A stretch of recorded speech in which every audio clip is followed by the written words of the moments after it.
when I got this invitation,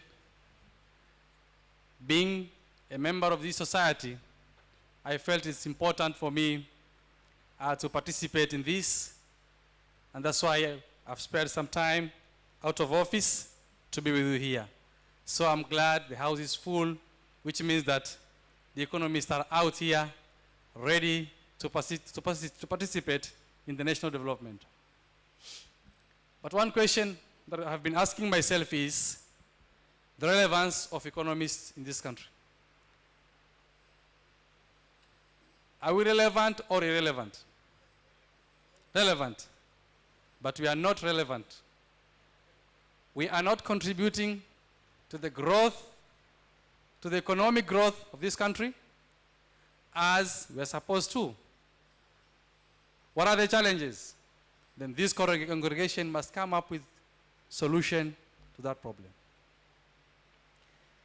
I asked somebody, what is the role of economists in a nation? And I was given a couple of answers here. Allow me to go through some. I will not go through all, but some. Somebody told me the role of an economist in a country is to collect and analyze that data. The other one said, it is to interpret research and predict future. And the third one said, it is preparing budgets. So are these roles sufficient to run or to contribute to the economic growth? Are they sufficient enough? That's why this, the ECK, that is Economic Society of Kenya, must and should actually come up with recommendations that all economists to be part and parcel of decision making in this country.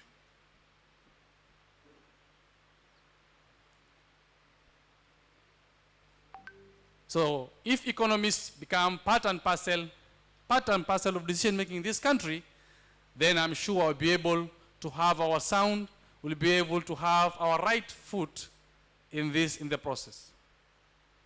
The president of this country campaigned on a platform called Bottom-Up Economic Transformation Agenda. Without economists, will this succeed? Without planners, are we going to succeed? Then it's time to make this organization vibrant. It's time for us also to show up our voice. Sometimes we say in our culture that if you don't raise your hand, nobody sees you. Yeah? So if for you to be seen, you must raise up your hand. So let us raise up our hands. Let us show that commitment. Let us prove to people. The chair here talked about data-driven issues. The problem has been in this country that most economists form advisory, come up with an advisory from an informed point of view. They are not informed, well informed. The kind of advisory they give is not backed up with data. And this ends up with pronouncements. Then they end up, after such pronouncements, that's the time they start looking for data, which is impossible.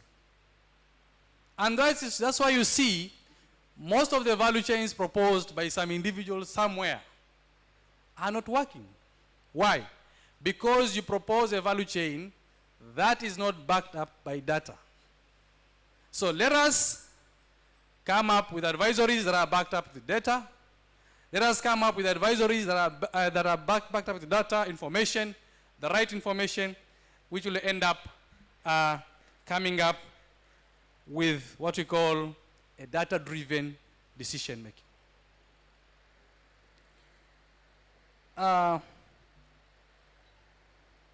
Coming still on ECK or ESK,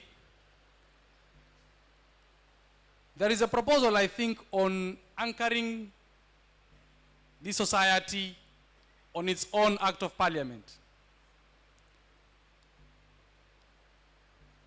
Those responsible kindly fast track that so that those economies should be held liable for any advisory or any decision that will come out of their advisory, because it's important to actually have a professional body anchored on its own law so that we can make this body recognized by even those who are looking down upon our own profession.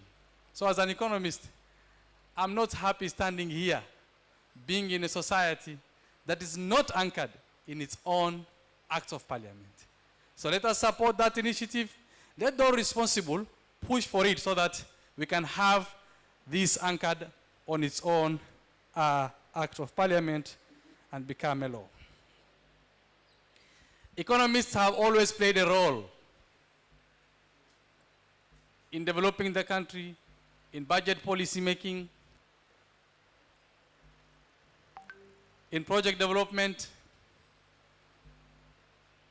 So it is important for us to have our right feet involved in this. Coming to the topic of the day, we're supposed to discuss navigating through geopolitical uncertainty, that is impacts on global economic trends. I was supposed to cover a lot of things here, but I was told because of time, I should make my presentation as short as possible, and I will try my best to use minimum times as possible. So in simple terms, I think most people, when they see geopolitical, they think that becomes a very tough vocabulary for them, or maybe it becomes something that is undefinable. And some tend to confuse this geopolitical with geostrategy. These are two different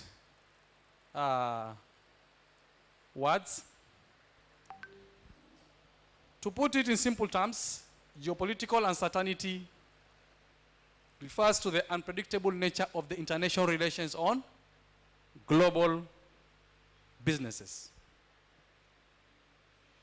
The word geo stands for geography, and then the political stands for the politics. So the impact or the relationship between geography and politics forms what we call geopolitical.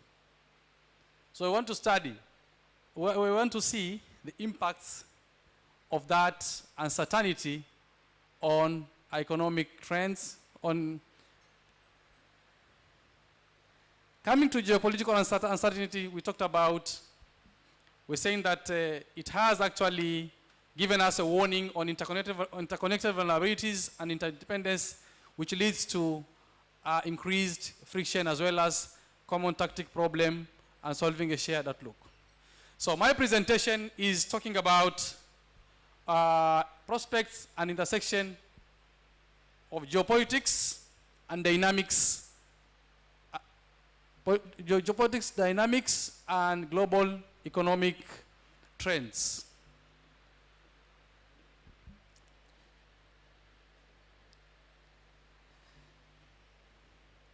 Geopolitics has caused a lot of unrest in various economies. It has caused problems in various countries. It has caused problems in various continents in this world.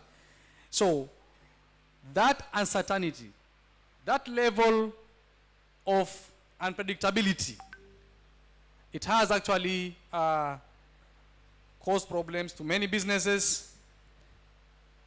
The objectives of my presentation is to investigate the convergence of political ideologies. The other one is to evaluate channels of transmission of global geopolitics to domestic and global economy. The third objective being to explore manifestation of geopolitics on domestic and global macroeconomic fundamentals.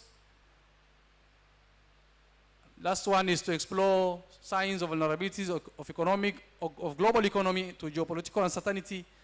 And lastly, to highlight actions to be taken by economists. What should economists do? How can we contribute to the solution of the problem before us? I'll start with what we call global interdependence and the inherent economic trends. World Bank has IMF has gone ahead and given us this, whereby they talked about the continued separation of global economy into economic blocks could intensify restrictions on trade. We have seen various economic blocks coming up. This has really caused what we call restrictions. And that restrictions happen on trade of certain strategic goods, especially such as mines, cross-border mobility of capital, technology, labor, and international payments, which has potential of curtailing prospects for global prosperity. One of the effects is the economic blocks. These blocks have caused a real problem to the world economy. They are becoming a challenge. They are becoming a real problem to the growth of the world economy. Key issues highlighted in this interdependence and inherent economic levels, we also have what we call the emergency of BRICS. BRICS is a bloc that comprises of 5 countries, that is Brazil, Russia, China, India, and South Africa. This bloc, some proponents say that contributes to the 31% of the world's GDP. So you can imagine a bloc that contributes to almost 31% of the world's GDP is now threatening the world economy by forming a bloc that will provide, or that will come up with some sanctions. Already we have seen proposals from BRICS that China should trade in Chinese RMB or yuan, Russia in its own currency, India the same, South Africa the same, Brazil the same. So already that is having effect on the dollarization. The other one is Brexit.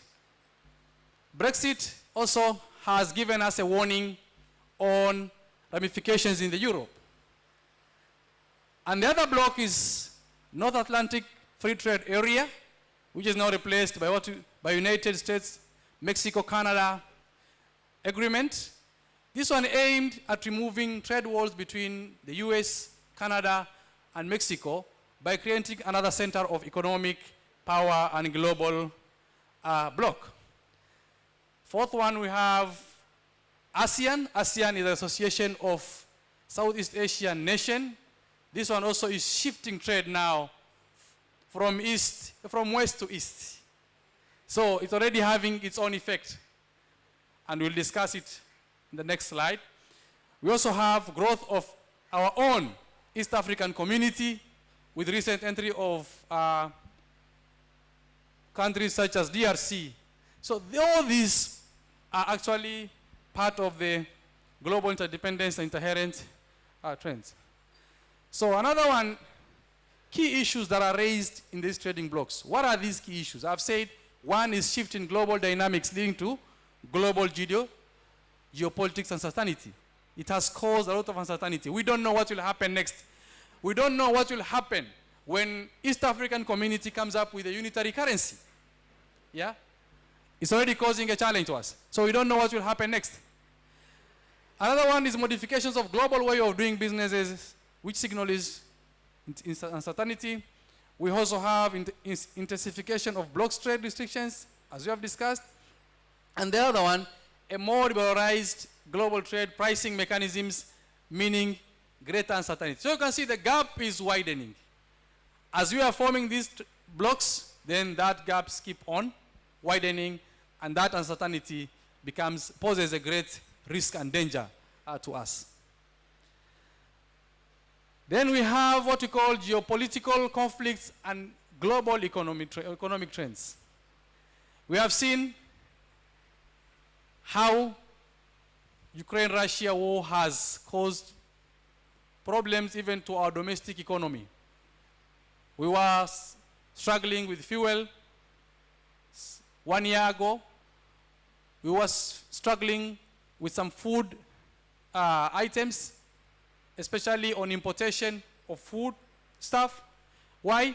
Because of geopolitical conflicts, and that has disrupted what we call supply chains, occasioned by raising geopolitical tensions, poses risk and potential benefits to us. So it has also caused the existence. Next slide. Russia-Ukraine war conflict, as I've said, it has caused energy crisis. There has been volatility in terms of prices, and also impacted on global food security, affordability occasioned by disruptions of source markets and global supply chains of food, feeds, and fertilizer. The second phenomenon that we are coming to is geopolitics and climate change. Effects of climate change poses great risk to and shocks to global economic growth and prosperity, whereby we're hit by intense waves, drought, floods. All these have actually led to failures and fluctuations in the global economy. Countries tend to impose a lot of export restrictions. I remember there was a time India imposed a ban on exportation of rice to countries such as Kenya. We had a serious shortage by then, and the price of rice went up. So those are some of the issues that are caused by climate change. It also affects on the cost of investment, whereby we have the effects of climate mitigation adaptation technologies and initiatives that are bound to negatively impact our country's economic strength. Well, what are the channels of transmission? How are these uncertainties transmitted? One, they are transmitted through a trade channel. They become an avenue for transmission of the uncertainty. The other one is capital flow channel. They also can be transmitted through cross-border investments, which may lead to reduction or termination of offshore investments.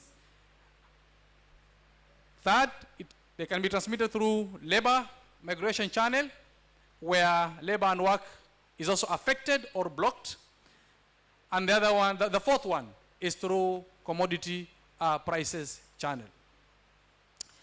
Okay, what are the variables affected as far as the country is concerned? Which are these variables affected? But variable number one is the GDP. The value of goods and services produced in a country will fluctuate because of the uncertainty, and also the disruption in supply chain causes inflation. Then follows the interest rates. This is normal. Once the first ones are affected, then interest rates will come in. And the fourth one is exchange rates. Like what you have seen today, our currency is strong. You wake up one morning, Kenya shilling is not strong anymore.